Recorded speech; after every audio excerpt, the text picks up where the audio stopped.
So nothing changed as far as what you need to know. You need to know the steps to sketching free body. That's a listing from your handout. Ideal string and ideal pulley, same thing. First step in every physics problem is you've got to understand the problem, and then you want to draw a diagram of it. And then steps to analyzing inclined planes.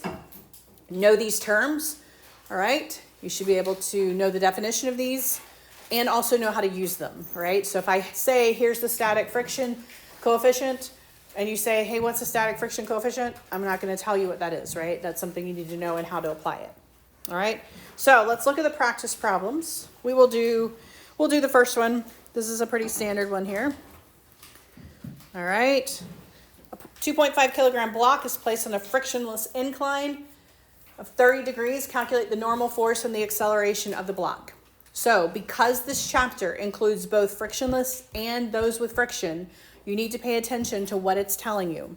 This is telling you that the only thing affecting that block is the gravity going down the incline. All right. So it wants us to calculate two things. The first thing it says is normal force, and then it wants us to calculate acceleration. All right. So we're going to draw a diagram. In fact, your instructions on your test will say draw a diagram. You're going to label your degrees. You're going to draw your little block, right? All right. So then our gravitational pull, remember, is always directly down towards the surface of the earth, which means we're going to have to break it up into components. So normal force is going to work exactly opposite of the gravity force that's directly perpendicular to the surface that it's sitting on. So when I calculate normal force here, I'm going to use a positive 9.81, and that is because negative 9.81 is in the opposite direction of my normal force, because my normal force is going up away from gravity. All right. Remember too that we can use geometry to figure out that that 30-degree angle is here, but it is also at the top of this triangle. So this side of the triangle is actually going to be calculated using cosine. All right, even though it's that perpendicular force. So to calculate my normal force, I'm going to take the mass of the object, 2.50, that is my mass. I am going to multiply it by gravity, but I'm going to use a positive gravity. It's going against gravity. And I am going to also use the cosine of the angle that they gave me. You can put all of that into your calculator. In this case, we have 3 significant digits, so the force is 21.2 newtons.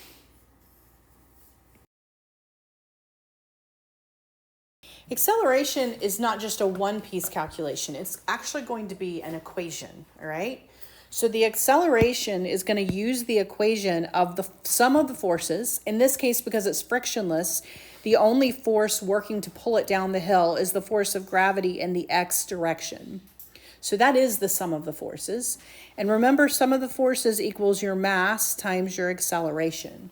Well, we have 2 of those 3. We have the force of gravity in the x direction, and we have the mass of the object, all right?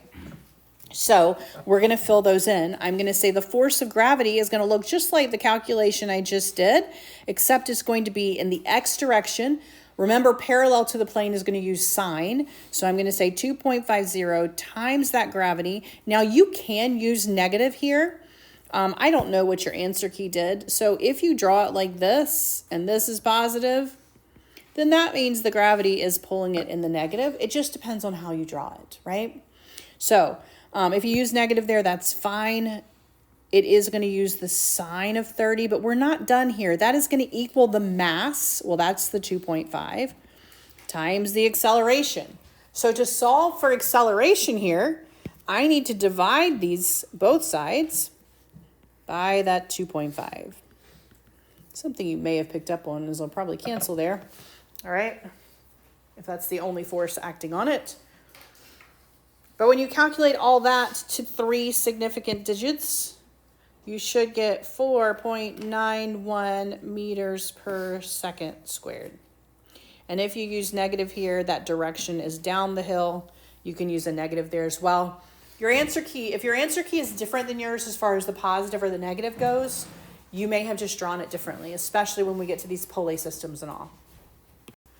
A 5-kilogram object is in an elevator accelerating upward 2 meters per second squared. What is the apparent weight of the object? All right. Scales push up, right? You step on a scale, you push down on it. It reads positive because it is pushing up on you, okay? And so you can think of it as always subtracting your negative 9.1, but what ends up happening here is you have the mass of the object, the acceleration. Well, in this case, it is accelerating upward. So I'm going to write that acceleration as a positive 2. Had it been accelerating downward, I would have written a negative 2, okay? You can say minus a negative if you want to, but it's always going to add here that 9.81 because naturally gravity's pushing this way and the scale is pushing this way, which means the scale is reading 9.81 this way. Does that make sense? And so basically, if the scale is moving upward and you're on it, it's going to look like you weigh more than you do. So you have a 2 plus the 9.81 here. And so order of operations, you have 2 plus 9.81, 11.81. You multiply it by the 5, 2 significant digits here. You should get that the apparent weight is going to look like it is 59 newtons. With static coefficients and kinetic coefficients. Remember static. Static is something that even in like the English world you should recognize as not moving, right? If something is static. So static is the force when it's not moving that it's going to take for it to start moving. All right. Kinetic is once it's moving to keep it going. That's the force that it takes to keep going, right? And so 10 newtons is its natural force. 10 newtons is what it would weigh if you put it on a scale. It rests on a horizontal surface, so we're not at an incline. It requires a maximum force of 6 newtons to start moving. That is what I'm going to use for static, to start moving. So the way this looks is the maximum static force, all right, static friction is always a max, should equal the coefficient of my static friction times my normal force, which means that the force of my kinetic friction will equal the coefficient of my kinetic friction times the normal force. All right, so what did it take to get moving? It took 6 newtons to get moving. So the max that it resisted was 6 newtons. That is going to equal this coefficient that I don't know times its normal force. Normal force is what it weighs sitting on that horizontal surface. 10.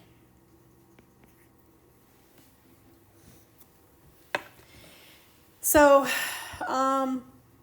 significant digits here, we're not really talking about something we're weighing or something that has units.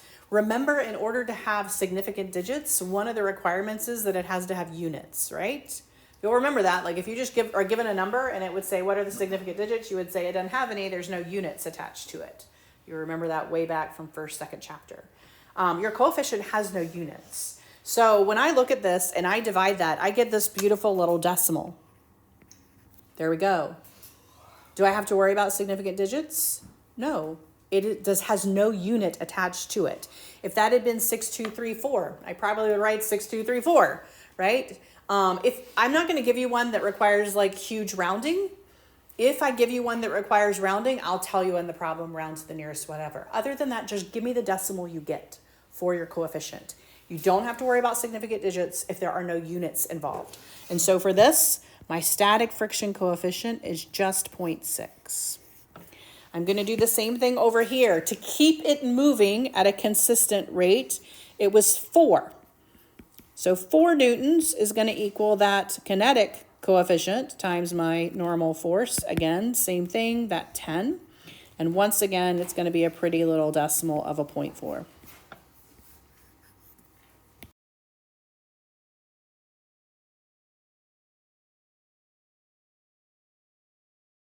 Two blocks. Block 1 is 3 kilograms, block 2 is 5 kilograms, are connected by an ideal string over an ideal pulley. Calculate the acceleration of the system and the tension on the string. All right, so you're going to want to sketch, mostly because your instructions will tell you. All right, we have 3 kilograms. You can either label it M1 or you can label it with a 3, however you want to. What you do need to label is what positive and negative means to you. I typically take the larger box and make its going down as positive and its going up as negative. You don't have to do it that way, but what you do have to do is say, well, if that guy is positive and negative that direction, he's positive and negative this direction. Think about it, if you were to take those boxes and flip it around on top of each other, you would see I actually wrote them the same, right? But looking like this, they look opposite. This is what I'm going to use when I calculate what 9.81 is doing to it, okay? So, set up your 2. I like to also write out to the side which one I'm dealing with, especially when you get these one's on an incline and one's not. The whole calculation to do with the first box, I'm going to tell myself that's the first box that I'm dealing with, okay? So this first box has a few things working on it. It has gravity pulling it down, and it has tension pulling it up. Right? You good? So, for this guy, the force of gravity is going to be its mass. For M1, its mass is 3.00 times gravity. Gravity for this one is negative. Does everybody see gravity for this guy I wrote as negative? You may not have. That's fine, as long as you're noting it. But for him, I say that the gravity is pulling him down. Plus the tension of the string that I don't know yet. Sum of the forces, I just wrote all the forces that I drew on that box, equals mass, again, we already know mass, times the acceleration of the entire system that I do not know yet. Okay? Good?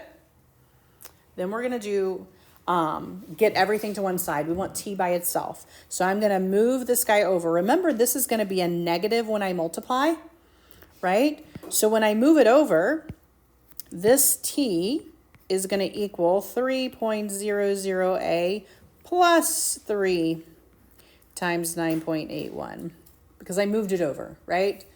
That multiplication would have given me a negative. Move it over. All right, so I'm going to leave that guy alone for right now. I'm going to go to my second box. So I'm going to go to the box 2. And I'm going to do exactly the same thing. This guy has gravity pulling this direction, but for him, I've said that direction is positive, right? And it has tension. We don't have to worry about writing negative tension because we're going to negate one anyway. This is actually the same tension. We're just going to put one in the positive and one in the negative. I'm going to note it as T2 for this and decide which one I want to negate. And then I'm going to write its forces. The force of gravity for him, he's 5 kilograms. Gravity for him is positive movement. We're going to say positive 9.81. Plus that tension that we don't know yet. I'm going to write a little 2 there so I don't automatically assume it's the same. Equals his mass times the same exact acceleration. It's for the entire thing. I'm going to move that group over. So I'm going to say T2 equals 5.00a minus the 5 times 9.81. Are we good so far?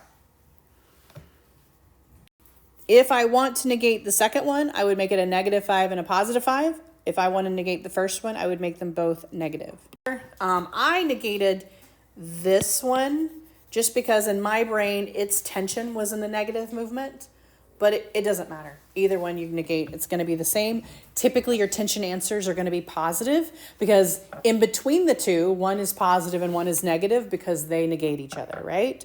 So it doesn't matter how you write it, it's fine. So I'm going to say the first T, which is this guy, equals the negation of the second T. So I'm going to negate the first one. That's going to become a -5. And then I'm going to negate the second one. So that's going to become a +5. All right. Like terms need to go on the sides, right? So I'll show you what else I do here, just because it's my process. You can do it however you want. Some of you are going to want to multiply it out.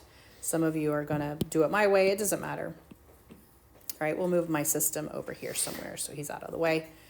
I'm going to put all my A's on the left. So I'm going to add that 5A over. So I have 8A. And I'm going to move the 3 times 9.81 over here. Those are like terms as well, by the way. So on the other side, I have 2 times 9.81. It's like 5x minus 3x, right? And then to find my acceleration, what do? I just divide by 8, right? So my acceleration on the entire group is going to be the 2 times the 9.81 divided by the 8. Tension, not yet. So acceleration, which is my first answer to this, equals 2.45. We're doing 3 significant digits, meters per second squared. Now what I can do is I can plug that into either side of that tension problem. So if I take that 3 and 3 times 9.81, that is tension. I said it was tension. It's right here. So if I take my 2.45 and plug it in, I will know what the tension is. And that's what I'm going to do. So I'm going to take that and I'm going to say, well, tension should equal 3 times the acceleration I just solved for plus 3 times 9.81. 3 significant digits, what is your tension? Your tension is 36.8. And again, your answer keys will typically show that tension in positive because one of them is positive and one of them is negative. And so it really doesn't matter. You found the tension between the two. It says a 1.5 kilogram block is on a horizontal surface. The coefficients of static and kinetic are 0.3 and 0.2 respectively. A horizontal force of 5 newtons is applied. Will the block move? If so, what is its acceleration? In order to figure out if the block will move, we have to figure out what the max static friction force is. All right, once again, to find my force of static friction, the very maximum that it will take before it starts moving, we're going to take my frictional coefficient for static friction. We're going to multiply it by our normal force. All right, so we're just finding this number at first, and then we're going to compare it to the force that's being placed on the actual object. So the coefficient of static friction they gave me, that's 0.3. They did not give me normal force here. They gave me mass. It is on a horizontal surface. So my normal force is just going to be mass times gravity. All right, remember, but we're going to use positive gravity because normal force is pushing against it. So we're going to say mass 1.5 times the acceleration of gravity, but in the positive. All right, and when I calculate that, I get approximately 4.4 newtons. So then I'm going to compare that, the friction working against it, compared to the force being placed on it.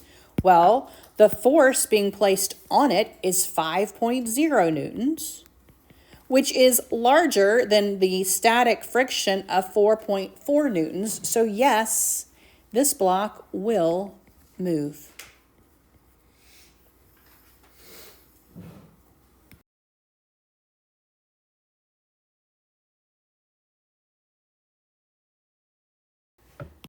I have 2 pieces here. The acceleration takes the sum of the forces, which equals the mass times the acceleration. I have 2 forces working on it once it starts moving. The first force working on it is the force that's being applied to it, my applied force, right? So I have my applied force that's being on it, and what's working against it, so I'm going to subtract that, is now my kinetic friction, my moving friction, right? Those are the 2 forces that are working on this object, and that will equal this object's mass times that acceleration piece that I am solving for. So we have an applied force, a kinetic friction that's working against it. That's all the forces. That will equal the mass times the acceleration. So the applied force they handed right to me, it is 5 newtons. The kinetic force I'm going to calculate exactly like I did the static, but now I'm going to use the kinetic coefficient. The kinetic coefficient is 0.2. And you will notice the kinetic coefficient is always less than the static. It is harder to get something moving than to keep it moving. All right. So I'm going to say now 0.2 times the mass times the gravity, because it's normal force, equals its mass, once again, 1.5, times its acceleration that I do not yet know. So I'm going to subtract the left side and divide by 1.5. So my acceleration will equal this. Remember to use parentheses in your numerator. You don't have to use them in between the multiplication, but you do have to use them in front of this and after that, before you hit that divided by the mass of 1.5. That's a 1.5, not a 15. Here they've given us 2 significant digits along the way.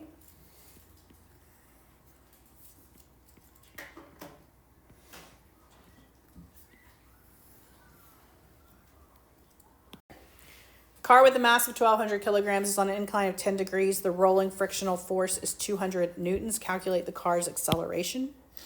Again, you want to draw your little picture. 10 degrees is not a very sharp angle there. This is 10 degrees. We have a car. We're going to draw that beautifully with our little wheels. There we go. There's my car. All right. Honestly, the only thing we are worried about here, because it didn't give me my, like any type of coefficient, we only have to worry about the fact that gravity is pulling it this way. This is the force of gravity in the x position, which is sine. Remember, that uses the sine of the angle, okay? And then rolling frictional force, well, that is working against my vehicle. So my rolling frictional force is actually this way, right? And I think they use an F with an R, F there, rolling friction, right? So that's going that direction. So the sum of the forces then is going to be my gravity that's taking it this way minus my rolling friction that is taking it that way. And so for this, for me, this is how I did it, which you can do it however you want. I actually said that this is positive and that is negative. Okay. So because technically I'm adding the forces, so I'm going to put a negative for that friction. I'm going to put a positive for going down the hill. All right. So it's all in how you label it. If you had labeled it the other way, that's perfectly fine. All right. And that is going to equal its mass, once again, times its acceleration. Sum of the forces is mass times acceleration. It's just figuring out what forces are working on it. The gravitational force, well, that it's mass, 1,200, times gravity. Remember, I wrote this as positive. And then for the direction that we're going parallel to the surface is going to be sine of my angle. Because it's working against it, I'm going to subtract because this guy's going in the other direction. It's rolling friction. They handed that right to you, 200. They just gift wrapped that for you, right? 200. All right. That is the sum of all the forces working on this vehicle. It equals its mass, 1,200, times its acceleration. We're going to subtract that left side. We're going to divide by 1,200, and we are going to get its acceleration. And the way that I wrote it, my acceleration is going to be positive. They gave me 4, 3, and 4 significant digits. So I'm going to make this a 3 significant digit here.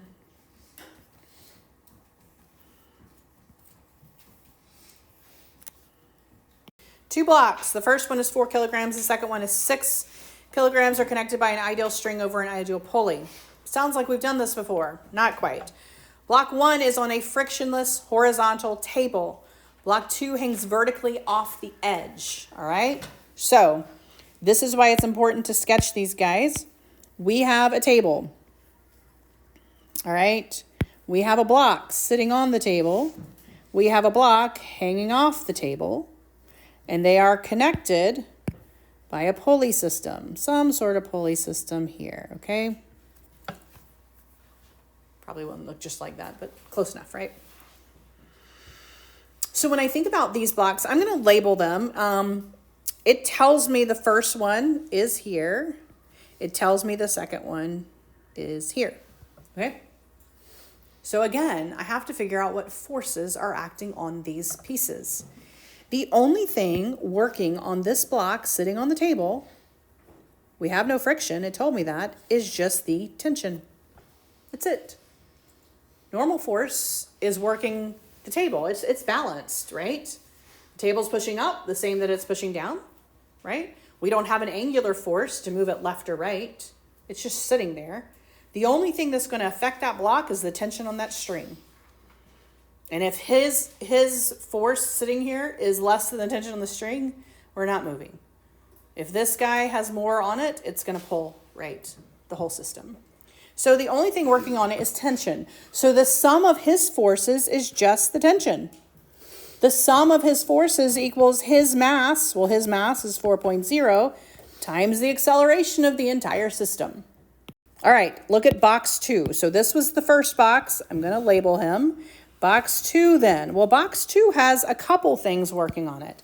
He has tension, right? It's going to be the same tension, just negate it. We're going to negate one. All right, and he has gravity. Here's where, and it just depends on how you label this. But so if I said, okay, gravity is pulling it down, it's pulling it up,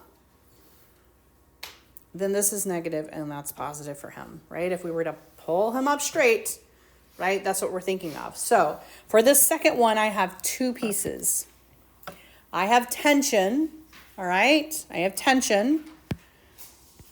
But I have a second force working on this guy, and that is gravity. The force of gravity is going to be his times whichever direction I said gravity was pulling it. In this case, I said it was pulling it in the negative position. So I'm going to say negative 9.81. If you said positive, you would use positive there. Doesn't matter. All right. That equals his mass. Again, 6.0 times his acceleration. I'm going to solve for this tension 2. Tension 2 equals 6.0 times A. I'm going to make this a plus because that multiplication on the left side would result in a negative. So over here, I'm going to make him a positive. All right. And then I'm going to set them equal to each other. I'm going to negate one. I would probably negate this guy just because he's easier to negate, right?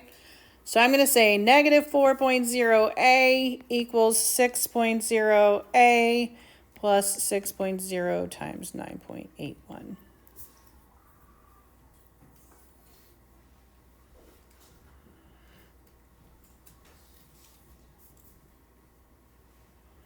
I'm going to move that over. You get negative 10 over here equals 6.0 times 9.81. What do you get as your acceleration? 2 significant digits for this one, by the way. 5.9 meters per second squared. Depending on, like, so the way I wrote it, it would be negative, meaning that it's moving this direction, right? So my direction is going to be a negative here. If you flipped it and wrote it the other way, you may get a positive acceleration. I don't know, right?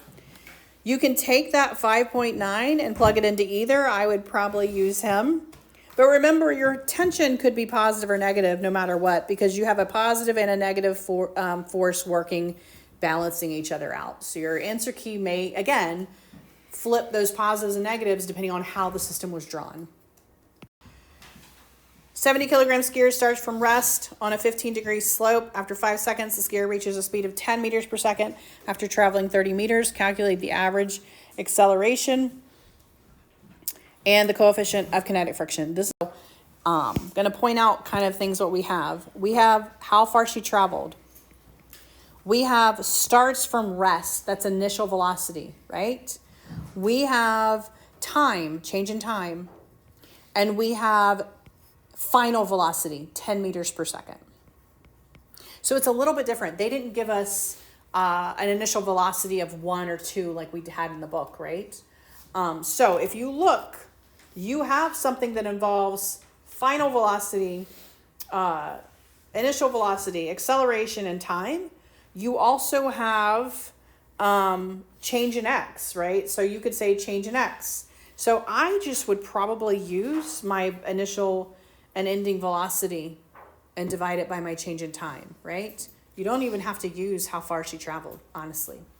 Like, that's more information than you even need.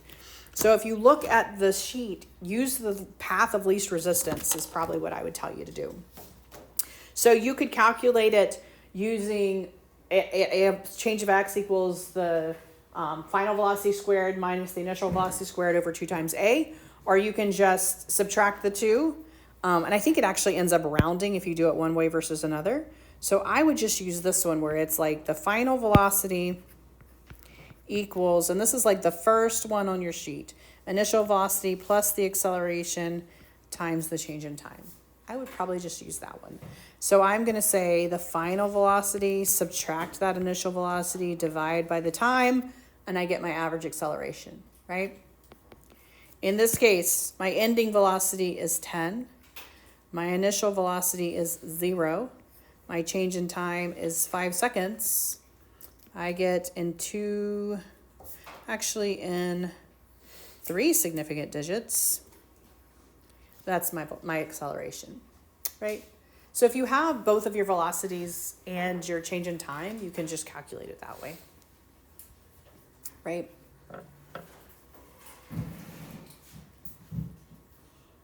Now, once I know that, I can use now my forces and my find my friction. So the forces acting on it, the forces acting on this skier then is the force of gravity in the x direction. So we have the force of gravity in the x direction. That's one of the things working on it. If you consider going down the hill positive, so when I draw this little sketch, if I say, well, going down this hill is positive, right? So let's say I want to say, well, going down the hill is positive, right? That's fine. All right, I'm going to write her degrees. This is a 15-degree slope, which means friction is working against me.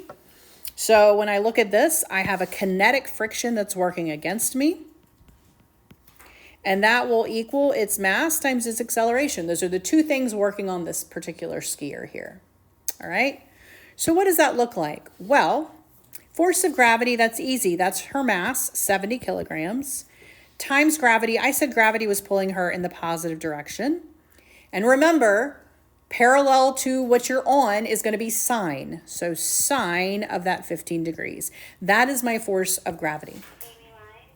I am going to subtract my kinetic friction force. Well, in order to subtract kinetic friction force, I need to know the coefficient. Well, lo and behold, that's what I'm solving for, right? So I am going to say, I don't know that. I don't know my coefficient. That's what they're asking me for. But I do know to get that, I multiply that coefficient by the normal force. Well, normal force when you're on an angle is your mass times gravity times the cosine of your angle. That's the force working in the vertical direction, right? So if I have my skier here, my x gravity goes that way, and my normal force is opposite of that y that went this way, okay? So that's why I'm going to use cosine there. So I have my gravitational force down the hill. That's the mass times 9.81 times sine.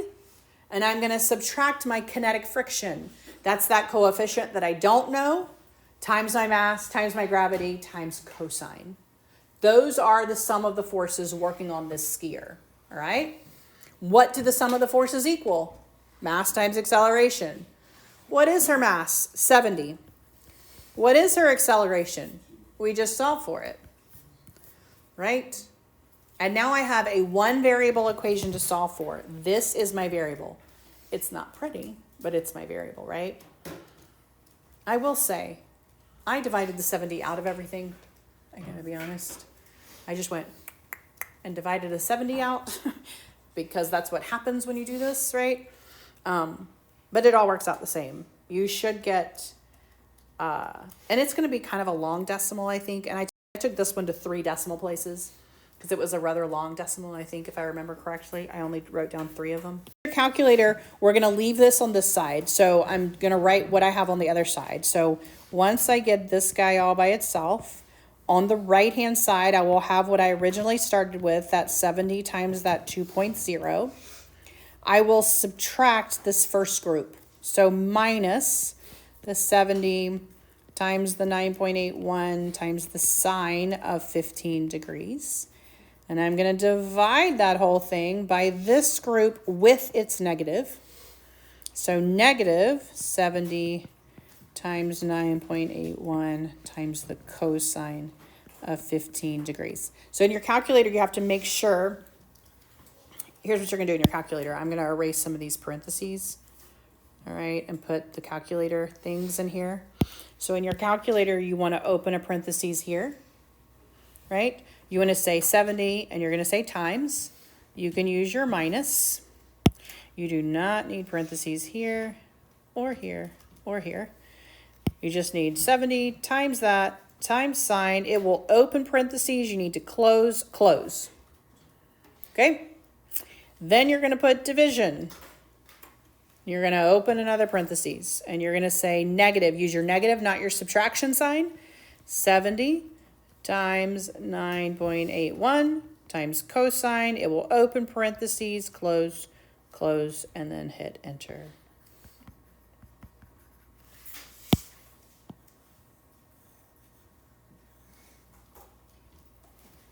I took this one to just 3 decimal places. So my coefficient looks like this. My coefficient for friction is 0.057. I took it to 3 decimal places.